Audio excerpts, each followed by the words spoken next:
ఇంట్లో 2 ఉల్లిపాయలు, 4 టమాటాలుంటే సరిపోతుంది.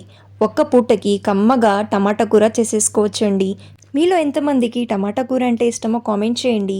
ముందుగా స్టవ్ మీద ప్యాన్ పెట్టుకొని నూనె వేడిన తర్వాత తరిగిన ఉల్లిపాయలు వేసుకొని కాస్త వేగనివ్వాలి. కాస్త వేగిన తర్వాత రుచికి సరిపడా ఉప్పు, పసుపు, సన్నగా తరిగిన పచ్చిమిర్చి వేసుకొని ఉల్లిపాయల్ని వేయించుకోవాలి. ఉల్లిపాయలు ఇలా వేగిన తర్వాత టమాటా ముక్కల్ని వేసి కలుపుకొని లో ఫ్లేమ్లో మూత పెట్టేసి టమాటాల్ని మెత్తగా మగ్గనివ్వాలి. దీంట్లో నీళ్లు వేయాల్సిన అవసరం లేదండి.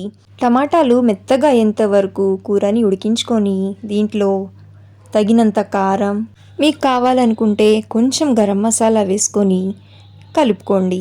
తర్వాత కొంచెం కొత్తిమీర వేసేసుకుంటే టమాటా కూర అయితే రెడీ అండి. చాలా బాగుంటుందండి.